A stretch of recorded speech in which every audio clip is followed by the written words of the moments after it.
بسم اللہ الرحمن الرحیم اذا السماء انفطرت واذا الكواكب انتثرت واذا البحار فجرت واذا القبور بعثرت علمت نفس ما قدمت واخرت۔ شروع اللہ کا نام لے کر جو بڑا مہربان نہایت رحم والا ہے۔ جب آسمان پھٹ جائے گا اور جب تارے جھڑ پڑیں گے اور جب سمندر ابل پڑیں گے اور جب قبریں اکھیڑ دی جائیں گی، تب ہر شخص معلوم کر لے گا کہ اس نے آگے کیا بھیجا تھا اور پیچھے کیا چھوڑا۔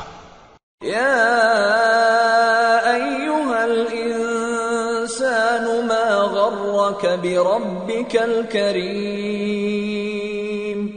الذی خلقک فسواک فعدلک فی ای صورت ما شاء رکبک کلا بل تکذبون بالدین وَإِنَّ عَلَيْكُمْ لَحَافِظِينَ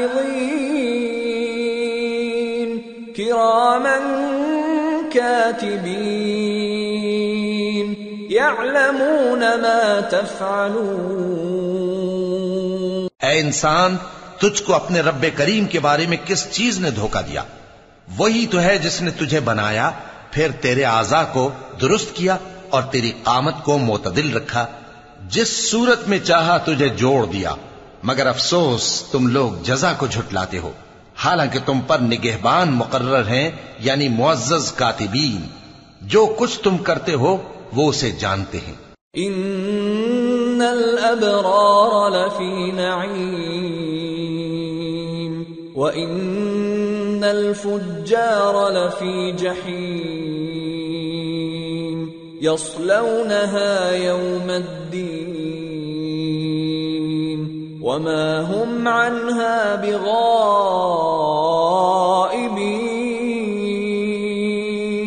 وما أدراك ما يوم الدين ثم ما أدراك ما يوم الدين يوم لا تملك نفس لنفس شيئا والأمر يومئذ لله۔ بے شک نیکوکار نعمتوں کی بہشت میں ہوں گے اور بدکردار دوزخ میں، یعنی جزا کے دن اس میں داخل ہوں گے اور اس سے چھپ نہیں سکیں گے۔ اور تمہیں کیا معلوم کہ جزا کا دن کیسا ہے؟ پھر تمہیں کیا معلوم کہ جزا کا دن کیسا ہے؟ جس روز کوئی کسی کے کچھ کام نہ آ سکے گا اور حکم اس روز اللہ ہی کا ہوگا۔